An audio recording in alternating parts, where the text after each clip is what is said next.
ನಾವು ಮಾತಾಡೋದು ಏನಿದೆ ಮಾವ? ನಿಮ್ಮ ಮಗನೇ ಕಾನೂನಿನ ಪ್ರಕಾರ ಮಾತಾಡ್ತಾ ಇರೋವಾಗ ನಾವು ಭಾವನಾತ್ಮಕವಾಗಿ ಯೋಚನೆ ಮಾಡೋದ್ರಲ್ಲಿ ಯಾವ ಅರ್ಥನೂ ಇಲ್ಲ. Let us be practical. ಕುಸು, ನನಗೆ ನಂಬಕ್ಕೆ ಆಗ್ತಾ ಇಲ್ಲ. ನೀನು ಇಷ್ಟೊಂದು ಪ್ರಾಕ್ಟಿಕಲ್ ಆಗೋದ್ಯಾ? ಆದಿತ್ಯಂಗೆ ಡೈವೋರ್ಸ್ ಕೊಡೋಕ್ಕೆ ಆಲಿ ಮನಿ ಕೇಳಿದ್ದು ತಮಾಷೆಗಲ್ವಾ ಪುಟ? ತಮಾಷೆ ಹೇಗಾಗತ್ತೆ? ನಿಮ್ಮ ಮಗನೇ ಡಿವೋರ್ಸ್ ವಿಚಾರದಲ್ಲಿ ಸೀರಿಯಸ್ ಆಗಿದಾರಲ್ಲ. ಅಂದರೆ ನೀನು ಕೋಟಿಗಟ್ಟಲೆ ದುಡ್ಡು ಕೇಳಿದ್ದು ನಿಜನಾ ಪುಟ? ಹೌದು ಮಾವ. ನಿಮ್ಮ ಮಗ ವ್ಯವಹಾರ ಮಾತಾಡ್ತಾ ಇದ್ರು ನನ್ನ ಹತ್ರ. ಸಂಬಂಧಗಳಿಗೆ ಬೆಲೆನೇ ಇಲ್ಲ ಅಂದಮೇಲೆ ನಾವು ಎಮೋಷ್ನಲ್ ಆಗೋದ್ರಲ್ಲಿ ಏನು ಅರ್ಥ ಇದೆ ಹೇಳಿ? ಅದಕ್ಕೆ ನಾನು ಪಕ್ಕಾ ಬಿಸ್ನೆಸ್ ಡೀಲ್ ಅನ್ನೋ ಹಾಗೆ ಮಾತಾಡಿದ್ದು. ಪುಟ, ದುಡ್ಡು ಕೊಟ್ಟರೆ ಡೈವರ್ಸಿಗೆ ಸೈನ್ ಹಾಕ್ಬಿಡ್ತೀಯ ಅನ್ನೋ? ನಿಮ್ಮ ಮಗ ಒತ್ತಾಯ ಮಾಡ್ತಿದ್ದಾರಲ್ಲ, ದುಡ್ಡು ಕೊಡ್ತೀನಿ ಸಂಬಂಧ ಬಿಟ್ಬಿಡು ಅಂತ. ನಾನು ನನ್ನ ಲೈಫ್ನ ಸೆಟ್ಲ್ ಮಾಡ್ಕೊಳ್ಬೇಕಲ್ವಾ ಮಾವ? ಕೊಡ್ಲಿ ಬಿಡಿ ದುಡ್ಡು. ಪುಟ, ದುಡ್ಡಿಗೆ ಸಂಬಂಧಗಳನ್ನು ಮಾಡ್ಕೊಳ್ಳೋಕೆ ರೆಡಿಯಾಗಿದೆಯಾ ನೀನು? ನಾನು ಮಾತ್ರ ಅಲ್ಲ, ನಿಮ್ಮ ಮಗನೂ ರೆಡಿಯಾಗಿದ್ದಾರೆ. ಅವರು ವ್ಯವಹಾರ ಮಾತಾಡ್ತಿದ್ದಾರೆ. ದುಡ್ಡಿನ ಕಂತೆ ಜೊತೆ ನಮ್ಮ ಅಕ್ಕನ ಮನೆಗೆ ಬಂದು ಎಷ್ಟು ಬೇಕಾದರೂ ದುಡ್ಡು ಕೊಡ್ತೀನಿ ಸಂಬಂಧ ಬಿಟ್ಬಿಡು ಅಂತ ಹೇಳಿದ್ರು. ಅದಕ್ಕೆ ನಾನು ವ್ಯಾಪಾರ ಮಾಡಿದೆ. ತಪ್ಪೇನು? ಕುಸು, ನಿನ್ನ ಮನೆ ಸೊಸೆ ನೀನು ಹೀಗೆ ಮಾಡಬಹುದಾ? ನನಗೆ ನಂಬಕ್ಕೆ ಆಗ್ತಿಲ್ಲಮ್ಮ. ನಂಬಲೇಬೇಕು ಮಾವ. ಕೊಡ್ಲಿ ಬಿಡಿ, ನಿಮ್ಮ ಮಗ ಕೋಟಿಗಟ್ಟಲೆ ದುಡ್ಡು ತಗೊಂಡು ಸೆಟ್ಲ್ ಆಗ್ತೀನಿ. ತೇಜು, ಮಾಡ್ಲಾ ನಾನು ಹಾಗೆ? ತಗೊಳ್ಬೋದಾ ನಾನು ಆ ದುಡ್ಡನ್ನು? ನಾನು ಹಾಗೆ ಮಾಡಿದ್ರೆ ನನಗೂ ನಿಮ್ಮ ಮಕ್ಕಳಿಗೂ ಏನು ವ್ಯತ್ಯಾಸ ಇರತ್ತೆ ಮಾವ? ಎಷ್ಟಿಟ್ಟಿದ್ದಾರೆ ದುಡ್ಡು?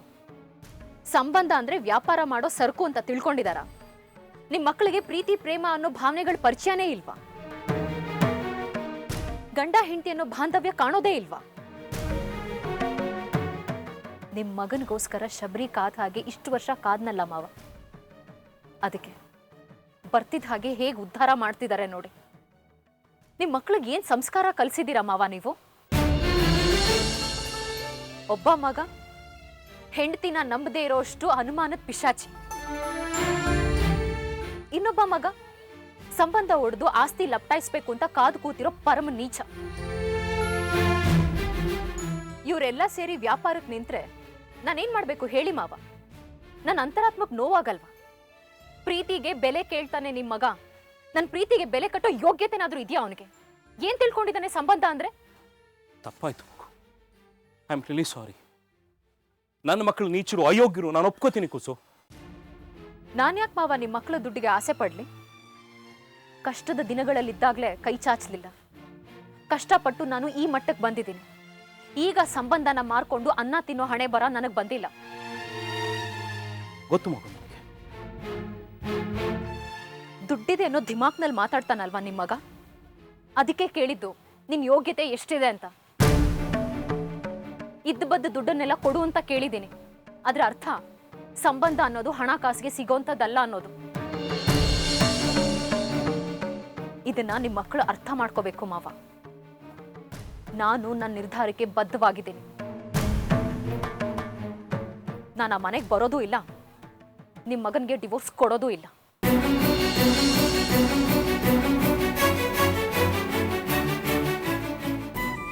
ಸಂಬಂಧನ ನಿಮ್ಮ ಮಗ ಕಳ್ಕೊಳ್ಬೇಕೇ ಹೊರತು ನಾನು ಕಳ್ಕೊಳ್ಳಲ್ಲ ಮಾವ. ಒಂದು ಕ್ಷಣಕ್ಕೂ ನೀವು ನನ್ನನ್ನು ಅನುಮಾನಿಸ್ಬೇಡಿ. ಸತ್ರು ನೀತಿ ಬಿಟ್ಟು ಹೋಗುವಂತವಳಲ್ಲ ನಾನು.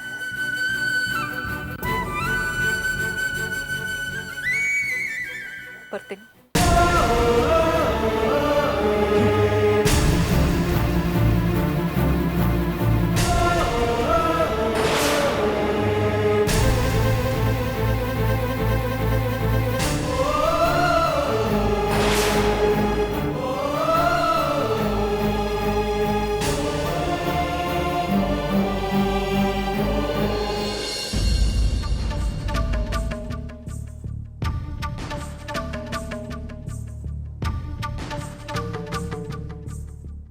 ಅಪ್ಪ, ನಾಳೆ ಕೆಲ್ಸದವ್ರಿಗೆಲ್ಲ ಬಟವಾಡೆ ಮಾಡಬೇಕು.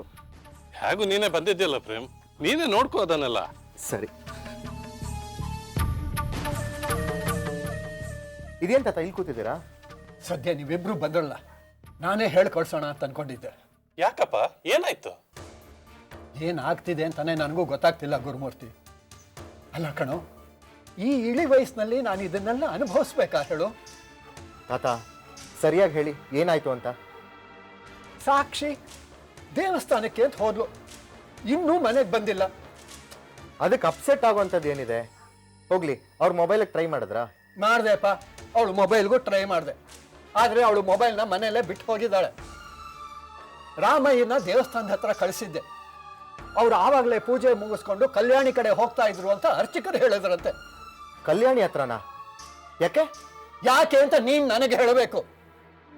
ಗಂಡನಾಗಿ ಒಂಚೂರು ಜವಾಬ್ದಾರಿ ಬಿಡ್ವೇನೋ ನಿನಗೆ? ನಾನು ನೋಡ್ತಾನೆ ಇದ್ದೀನಿ, ಅವಳು ಬಂದಾಗಲಿಂದ ಇವತ್ತಿನವರೆಗೂ ನೀನು ಒಂದು ಸಲ ಆದ್ರೂ ಅವಳನ್ನ ವಿಶ್ವಾಸದಿಂದ ಪ್ರೀತಿಯಿಂದ ಮಾತಾಡ್ಸಿದ್ದೀಯಾ? ಏನಾಗಿದೆ ನಿಮ್ಮಿಬ್ಬರಿಗೆ? ಅಪ್ಪ ಏನ್ ಹೇಳ್ತಿದ್ದೀರಾ ನೀವು? ಹೌದು ಕಣೋ ಗುರುಮೂರ್ತಿ, ಪಾಪ ಆ ಬಸರಿ ಹುಡುಗಿ ಒಂದೇ ಸಮನೆ ಸಂಕಟ ಪಡ್ತಾ ಇದ್ದಾಳೆ. ಇವನು ಇವತ್ತು ಸರಿ ಹೋಗ್ಬೋದು, ನಾಳೆ ಸರಿ ಹೋಗ್ಬೋದು ಅಂತ ನಾನು ಕಾಯ್ತಾನೇ ಇದ್ದೀನಿ. ಆದರೆ ಈ ನಿನ್ನ ಮಗ ಬಗ್ಗೋ ಹಾಗೆ ಕಾಣಲ್ಲ. ಏನು ಹಾಳು ಮನಸ್ತಾಪನೋ ಏನೋ. ಪಾಪ ಆ ಬಸರಿ ಹುಡುಗಿ ಮೇಲೆ ಎಲ್ಲ ತೀರಿಸ್ಕೋತಾ ಇದ್ದಾನೆ. ಓಹೋ, ಹೀಗ ವಿಷಯ ನನ್ಗೆ ಈಗ ಅರ್ಥ ಆಗ್ತಾ ಇದೆ. ಯಾಕೆ ಇವನು ಆಫೀಸ್ ಕೆಲ್ಸದ ನೆಪ ಹೇಳಿ ಇಲ್ಲಿಗೆ ಬಂದಿದ್ದಾನೆ ಅಂತ ಅಲ್ವಾ ಪ್ರೇಮ್? ಹೆಂಡತಿ ಜೊತೆ ಜಗಳ ಇಟ್ಕೊಂಡು ಇಲ್ಲಿಗೆ ಬಂದಿದ್ಯಾ ನೀನು?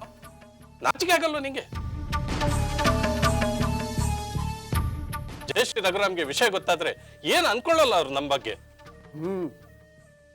ಆವತ್ತು ಜಯಶ್ರೀ ಫೋನ್ ಮಾಡಿದಾಗಲೇ ನನಗೂ ಅನುಮಾನ ಬಂದಿತ್ತು, ಎಲ್ಲೋ ಏನೋ ಸಮಸ್ಯೆ ಆಗಿದೆ ಅಂತ. ಇಲ್ಲದೆ ಹೋಗಿದ್ರೆ ಜಯಶ್ರೀ ಹಾಗೆಲ್ಲ ಒಂಟೊಂಟಿಯಾಗಿ ಮಗಳನ್ನ ಕಳಿಸ್ತಾ ಇರಲಿಲ್ಲ. ಆ ಸ್ಥಿತಿನಲ್ಲಿ ಧಾವಂತ ಪಟ್ಕೊಂಡು ಆ ಹುಡುಗಿ ಇಲ್ಲಿವರೆಗೂ ಬಂದಿದ್ದಾಳೆ ಅಂತಂದ್ರೆ ವಿಷಯ ಏನೋ ಸೀರಿಯಸ್ ಆಗಿ ಇರಬೇಕಲ್ವಾ? ಅಲ್ವಾ ಪ್ರೇಮ್? ಎಂತ ವಿಷಯದಲ್ಲೂ ತಾಳ್ಮೆ ಕಳ್ಕೊಳ್ಳಲ್ಲ ನೀನು. ಅಂತದ್ರಲ್ಲಿ ಸಾಕ್ಷಿ ಜೊತೆ ಮನಸ್ತಾಪ ಮಾಡ್ಕೊಳ್ಳುವಂಥದ್ದು ಏನಾಯ್ತು? ಅಲ್ಲ, ಮನೆಯಲ್ಲಿ ಹಿರಿಯರಾಗಿ ಅಪ್ಪ ನಾನು ಇದ್ದೇನಂತ ಪ್ರಜ್ಞೆ ಬೇಡ ನಿಂಗೆ? ಅಪ್ಪ, ಇದರಲ್ಲಿ ನನ್ನ ತಪ್ಪೇನೂ ಇಲ್ಲ, ದಯವಿಟ್ಟು ನನ್ನ ನಂಬಿ. ಓಹೋ, ಹಾಗಾದ್ರೆ ನನ್ನ ಸೊಸೆದ್ದ ತಪ್ಪು ಅಂತೀಯ? ಏನಂತ ಮಹಾಪರಾಧ ಮಾಡಿರೋದು ಅವಳು? ಗುರುಮೂರ್ತಿ, ತಪ್ಪು ಯಾರಿಂದ ಆಗಿದೆ ಅಂತನ್ನೋದು ಈಗ ಮುಖ್ಯ ಅಲ್ಲ. ಅವಳು ಈಗಿನ ಸ್ಥಿತಿನಲ್ಲಿ ಅವಳ ಮೇಲೆ ಹಗೆ ಸಾಧಿಸೋದು ಅನ್ಯಾಯ ಅಂತ ಅನ್ಸಲ್ವಾ? ಪಾಪ ಅವರ ಅಪ್ಪ ಅಮ್ಮ ನಮ್ಮನ್ನು ನಂಬ್ಕೊಂಡು ಅವಳನ್ನ ಇಲ್ಲಿ ಕಳಿಸಿದ್ದಾರೆ. ಅವಳು ಬೇಜಾರು ಮಾಡಿಕೊಂಡು ದೇವಸ್ಥಾನಕ್ಕೆ ಹೊರಟೋಗಿದ್ದಾಳೆ. ಮೊದಲೇ ಅವಳ ಮನಸ್ಥಿತಿ ತುಂಬಾ ಸೂಕ್ಷ್ಮವಾಗಿರುತ್ತೆ. ಏನಾದ್ರು ಕೆಟ್ಟ ಯೋಚನೆ ಬಂದು ಅವಳು ಏನಾದ್ರು ಹೆಚ್ಚು ಕಮ್ಮಿ ಮಾಡ್ಕೊಂಡ್ರೆ ಏನ್ ಮಾಡ್ಬೇಕು ನಾವು?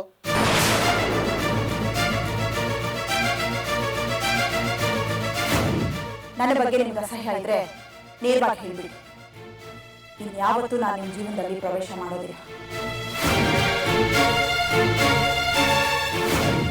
ಶಾಶ್ವತವಾಗಿ ನಿಮ್ಮಿಂದ ದೂರ ಹೋಗ್ಬಿಡ್ತೀನಿ.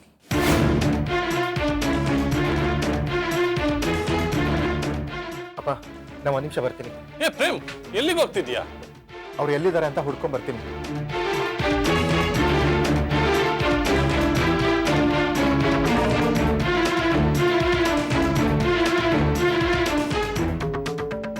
ಅದೇನು ಹುಡುಗ, ಅದೇನು ಮುನಿಸು.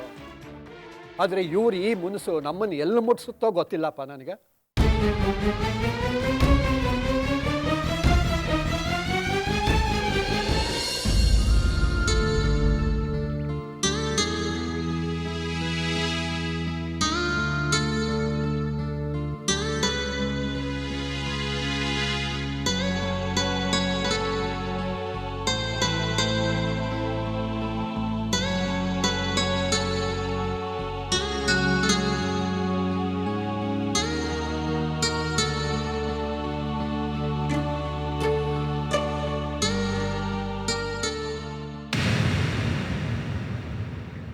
ಸಾಕ್ಷಿ, ಸಾಕ್ಷಿ,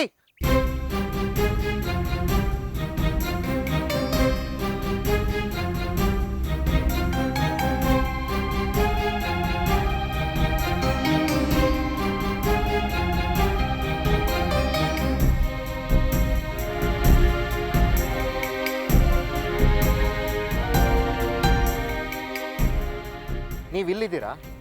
ನೀವು ಎಲ್ಲಿ ಹೋಗ್ಬಿಟ್ಟಿದ್ರು ಅಂತ ಮನೇಲೆಲ್ಲ ಆತಂಕದಲ್ಲಿ ಒದ್ದಾಡ್ತಾ ಇದ್ದೀವಿ. ಒದ್ದಾಡೋದಕ್ಕೆ ನಾನು ಯಾರು? ನನ್ನ ನಿಮ್ಮ ಮಧ್ಯೆ ಯಾವ ಸಂಬಂಧನೂ ಉಳಿದಿಲ್ಲ ಅಂತ ನೀವೇ ಹೇಳಿದ್ರಲ್ಲ ಪ್ರೇಮ್. ಮತ್ತ್ಯಾಕೆ ನನ್ನ ಹುಡ್ಕೊಂಡು ಇಲ್ಲಿವರೆಗೂ ಬಂದ್ರಿ? ನನ್ನನ್ನೇನು ಕಲ್ ಬಂಡೆ ಅನ್ಕೊಂಡಿದ್ದೀರಾ? ಅಲ್ಲಿ ತಾತ ಅಪ್ಪ ನೀವು ಬಂದಿಲ್ಲ ಅಂತ ಟೆನ್ಷನ್ ಮಾಡ್ಕೊಂಡಿದ್ದಾರೆ. ಅಲ್ಲ ರೀ, ನೀವು ಇಲ್ಲಿಗೆ ಬಂದ್ಮೇಲೆ ನಿಮ್ ಸೇಫ್ಟಿ ನೋಡ್ಕೊಬೇಕಾದ್ರೆ ನಮ್ ಜವಾಬ್ದಾರಿ ತಾನೆ. ದೇವಸ್ಥಾನಕ್ಕೆ ಅಂತ ಹೋದವರು ಕಲ್ಯಾಣಿ ಹತ್ರ ಯಾಕೆ ಬಂದು ಕೂತಿದ್ದೀರಾ?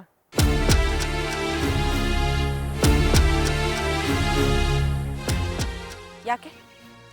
ನಾನು ಆತ್ಮಹತ್ಯೆ ಮಾಡ್ಕೊಳ್ತೀನಿ ಅಂತ ಭಯನಾ? ನನ್ನ ಹೊಟ್ಟೆಯಲ್ಲಿ ಇನ್ನೊಂದು ಜೀವ ಇರುವಾಗ ಅದನ್ನು ಉಳಿಸ್ಕೋಬೇಕು ಅನ್ನೋ ಜವಾಬ್ದಾರಿ ನನಗೂ ಇದೆ. ಅಂಥ ದುಡುಕಿ ನಿರ್ಧಾರ ನಾನು ತಗೊಳ್ಳಲ್ಲ, ಹೆದರ್ಕೋಬೇಡಿ. ಸರಿ, ಈಗ ಬನ್ನಿ ಮನೆಗೆ ಹೋಗೋಣ. ನಾನಾಕ ಮನೆಗೆ ಬರಬೇಕು? ಏನ್ರಿ ಹೀಗಂತೀರಾ? ಅಲ್ಲಿ ತಾತ ಅಪ್ಪ ನಿಮ್ಗೋಸ್ಕರ ಕಾಯ್ತಾ ಇದ್ದಾರೆ. ಯಾಕೆ ಕಾಯ್ತಾ ಇದ್ದಾರೆ? ನೀವೇ ಹೇಳಿದ್ರಲ್ಲ ಪ್ರೇಮ್, ತಾತನಿಗೆ ಅಪ್ಪನಿಗೆ ಸುಳ್ಳು ಭರವಸೆಗಳನ್ನ ಕೊಡೋದು ಬೇಡ ಅಂತ. ಯಾವ ಸೌಭಾಗ್ಯಕ್ಕೋಸ್ಕರ ಮತ್ತೆ ನಾನು ಆ ಮನೆಗೆ ಕಾಲಿಡಬೇಕು? ಪ್ಲೀಸ್ ಸಾಕ್ಷಿ, ಹಠ ಮಾಡಬೇಡಿ. ನಾನು ಹಠ ಮಾಡ್ತಿಲ್ಲ ಪ್ರೇಮ್. ಎಲ್ಲರ ಮುಂದೆ ಪ್ರಿಟೆಂಡ್ ಮಾಡಿ ಮಾಡಿ ನನಗೂ ರೋಸ್ ಹೋಗಿದೆ. ನೀವು ನನ್ನ ಜೊತೆ ಬಾಳಕ್ಕಾಗಲ್ಲ ಅಂತ ನಿರ್ಧಾರ ಮಾಡಾದ್ಮೇಲೆ ಅದನ್ನು ನಿಮ್ಮನೆಯಿಂದನೇ ಮುಚ್ಚಿಟ್ಟು ಏನೂ ಪ್ರಯೋಜನ ಇಲ್ಲ. ಸುಮ್ಮನೆ ನಿಮಗೂ ಹಿಂಸೆ, ನನಗೂ ಮುಜುಗರ. ಇದಕ್ಕೆಲ್ಲ ತೆರೆ ಎಳಿಬೇಕು ಅಂದರೆ ನಾನು ಮತ್ತೆ ತಾತನಿಗೆ ಮುಖ ತೋರಿಸ್ಬಾರ್ದು. ನಾನು ನಿಮ್ಮಿಂದ ದೂರ ಹೊರಟೋಗ್ಬಿಟ್ರೆ ನಿಧಾನವಾಗಿ ಅವ್ರಿಗೆ ಎಲ್ಲ ಸತ್ಯ ಗೊತ್ತಾಗುತ್ತೆ. ಸಾಕ್ಷಿ, ಏನು ತಮಾಷೆ ಮಾಡ್ತಾ ಇದ್ದೀರಾ? ಏನು ಮಾತಿನಲ್ಲಿ ಹೇಳ್ದಷ್ಟು ಸುಲಭನಾ ನನ್ನ ನಿಮ್ಮ ಸಂಬಂಧನ ಕಳೆದಾಕೊಂಡು ಹೊರಟೋಗೋದು? ಸುಲಭ ಅಂತ ನೀವು ತಿಳ್ಕೊಂಡಿದ್ದೀರಾ ಪ್ರೇಮ್? ನಾನೇನು ಇಲ್ಲಿವರೆಗೂ ತಮಾಷೆ ಮಾಡೋಕ್ಕ ಬಂದೆ? ದಿನ ತುಂಬಿರೋ ಗರ್ಭಿಣಿ ಅನ್ನೋದನ್ನ ಕೇರ್ ಮಾಡಿದೆ. ಊರಿಂದ ಊರಿಗೆ ಟ್ರಾವೆಲ್ ಮಾಡ್ಕೊಂಡು ಬಂದಿದ್ದೀನಿ. ಯಾಕೆ ಹೇಳಿ? ಒಂದು ಹೆಣ್ಣಿಗೆ ಎಲ್ಲದಕ್ಕಿಂತ ಹೆಚ್ಚಾಗಿ ತಾಯ್ತನ ಮುಖ್ಯ ಅಂತಾರೆ. ಆದರೆ ನನ್ನ ಹೊಟ್ಟೆಯಲ್ಲಿರೋ ಮಗುನೂ ಲೆಕ್ಕಿಸ್ದೆ ನಿಮಗೋಸ್ಕರ ಹಂಬಲಿಸ್ಕೊಂಡು ಬಂದೆ. ನನ್ನ ಮಗುಗಿಂತ ನೀವು ಹೆಚ್ಚು ಅಂತ ಅರ್ಥ ಆಗಲಿಲ್ವಾ ನಿಮಗೆ? ನನ್ನ ಸ್ವಾಭಿಮಾನ ಬಿಟ್ಟು ನಾನು ನಿಮ್ಮ ಹತ್ರ ಕಾಂಪ್ರಮೈಸ್ ಆಗೋದಕ್ಕೆ ಯಾಕೆ ಬಂದೆ ಹೇಳಿ? ನಾನು ಸ್ವಾರ್ಥಿ ಆಗಿದ್ದಿದ್ರೆ DNA ಟೆಸ್ಟ್ ಮಾಡಿಸಿ ಈ ಮಗುಗೆ ಅನಿರುದ್ಧ ತಂದೆ ಅನ್ನೋದನ್ನ ಪ್ರಪಂಚಕ್ಕೆ ನಿರೂಪಿಸ್ತಿದ್ದೆ. ಅದರಿಂದ ನಾನು ಪತಿವ್ರತೆ ಅನ್ಸ್ಕೊಳ್ತಿದ್ದೆ. ನನಗೆ ಅಂಟ್ಕೊಂಡಿರೋ ಕಳಂಕ ಅಳಿಸ್ ಹೋಗ್ತಾ ಇತ್ತು. ನಾನು ನಿರ್ದೋಷಿ ಅನ್ನೋದು ಸಾಬೀತಾಗ್ತಾ ಇತ್ತು. ಆದರೂ ಅದನ್ನೆಲ್ಲ ಯಾಕೆ ಬಿಟ್ಟೆ ಹೇಳಿ? ಈ ಮಗುಗೆ ಅನಿರುದ್ಧ ತಂದೆ ಅನ್ನೋ ಗುಟ್ಟನ್ನ ನನ್ನ ಹೊಟ್ಟೆಯೊಳಗೆ ಯಾಕೆ ಮುಚ್ಚಿಟ್ಕೊಂಡಿದ್ದೀನಿ ಹೇಳಿ? ನಾನು ಮಾತಿಗೆ ತಪ್ಪದಳು, ಸುಳ್ಳುಗಾರ್ತಿ ಅಂತ ಜಾಹ್ನವಿ ತಿಳ್ಕೊಬೋದು. ಆದರೂ DNA ಟೆಸ್ಟ್ಗೆ ಹೋಗದೆ ಇಲ್ಲಿಗೆ ಯಾಕೆ ಬರಬೇಕಾಗಿತ್ತು ಪ್ರೇಮ್? ನಿಮ್ಮ ಈ ತಿರಸ್ಕಾರದ ಮಾತುಗಳನ್ನ ಕೇಳೋದಕ್ಕ? ಸಾಕ್ಷಿ ಪ್ಲೀಸ್, ನೀವು ನನ್ನನ್ನು ತಪ್ಪಾಗಿ ತಿಳ್ಕೊಂಡಿದ್ದೀರಾ. ಹೌದು ಪ್ರೇಮ್, ನೀವು ನನ್ನ ಪಾಲಿನ ದೇವರು ಅಂದ್ಕೊಂಡಿದ್ದೆ. ನಿಮ್ಮ ಸಾನ್ನಿಧ್ಯದಲ್ಲಿ ನಾನು ಮಾಡಿದ ಪಾಪಗಳೆಲ್ಲ ತೊಳೆದು ಹೋಗುತ್ತೆ ಅಂದ್ಕೊಂಡಿದ್ದೆ. ಆದರೆ ಈಗ ನನಗೆ ಅರ್ಥ ಆಗ್ತಿದೆ ಅದೆಲ್ಲ ತಪ್ಪು ಅಂತ. ನನಗೆ ಮೋಸ ಮಾಡಿ ಅನಿರುದ್ಧ ನನ್ನ ಕೈ ಬಿಟ್ಟಾಗ ಅವನೊಬ್ಬ ದೊಡ್ಡ ವಂಚಕ, ಮೋಸ್ಕಾರ ಅಂತ ಅವನ ಬಗ್ಗೆ ಅಸಹ್ಯ ಆಗ್ತಿತ್ತು. ಆದರೆ ಈಗ ನೀವು ನನ್ನ ತಿರಸ್ಕಾರ ಮಾಡಿದ್ಮೇಲೆ ಅವನಿಗೂ ನಿಮಗೂ ಹೆಚ್ಚು ವ್ಯತ್ಯಾಸ ಇಲ್ಲ ಅನ್ನಿಸ್ತಾ ಇದೆ. ಅಲ್ಲೂ ನಂಬಿಕೆ ದ್ರೋಹ, ಇಲ್ಲೂ ನಂಬಿಕೆ ದ್ರೋಹ. ಅಲ್ಲಿ ಮದುವೆ ಆಗ್ತೀನಿ ಅಂತ ಅವ್ನು ನಂಬಿಸಿದ್ದ, ಇಲ್ಲಿ ನೀವು ಬಾಳ್ಕೊಡ್ತೀನಿ ಅಂತ ನಂಬಿಸಿದ್ರಿ. ನಾನೊಬ್ಳು ಹುಚ್ಚಿ, ಮತ್ತೆ ಪ್ರೀತಿ ನಂಬಿಕೆ ಅಂತ ಹೊಸ ಹೋಗ್ಬಿಟ್ಟೆ.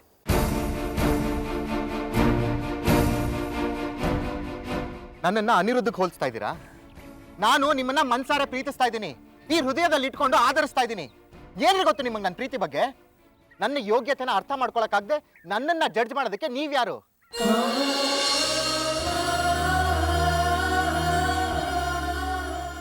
ಏನ್ ಹೇಳ್ತಿದ್ದೀರಾ ಪ್ರೇಮ್? ನೀವು ನನ್ನನ್ನ? ಹೌದು, ನಾನೇ ನನ್ನ ಪ್ರಾಣಕ್ಕಿಂತ ಹೆಚ್ಚಾಗಿ ಪ್ರೀತಿಸ್ತಾ ಇದ್ದೀನಿ. ಕೈಯಲ್ಲಿ ರೋಸ್ ಹಿಡ್ಕೊಂಡು ಹೀರೋ ತರ ಓಡಾಡೋದಕ್ಕೆ ನನಗೆ ಗೊತ್ತಿಲ್ಲ. ಅಗ್ನಿ ಸಾಕ್ಷಿಯಾಗಿ ನಾನು ನಿಮಗೆ ತಾಳಿ ಕಟ್ಟಿದ್ದೀನಿ, ಅದಕ್ಕೆ ಜೀವನ ಪರ್ಯಂತ ಬದ್ಧನಾಗಿರ್ತೀನಿ. ನನ್ನನ್ನೇ ನಂಬ್ಕೊಂಡ್ ಬಂದಿರೋ ಹೆಣ್ಣನ್ನ ನಡು ನೀರಿನಲ್ಲಿ ಕೈ ಬಿಡೋನಲ್ಲ ನಾನು.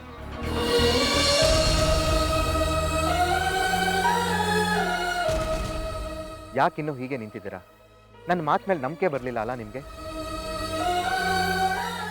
ಕೋಪದ ಬರದಲ್ಲಿ ನಾನು ನಿಮ್ಮಿಂದ ದೂರ ಹೋಗಿರ್ಬೋದು, ಆದರೆ ನನ್ನ ಜೀವನದಲ್ಲಿ ಇರೋದು ನೀವೊಬ್ಬರೇ ಸಾಕ್ಷಿ.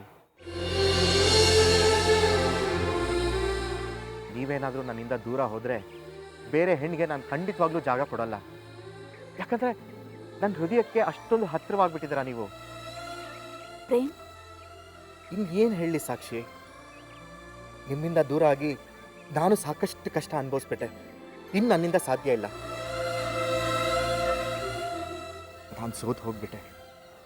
ನಿಮ್ಮನ್ನು ಬಿಟ್ಟಿರೋದಕ್ಕೆ ನನ್ನ ಕೈಲಿ ಖಂಡಿತ ಆಗಲ್ಲ. I love you Sakshi. I love you so much. Please ಯಾವುದೇ ಕಾರಣಕ್ಕೂ ನನ್ನನ್ನು ಬಿಟ್ಟು ಹೋಗಬೇಡಿ.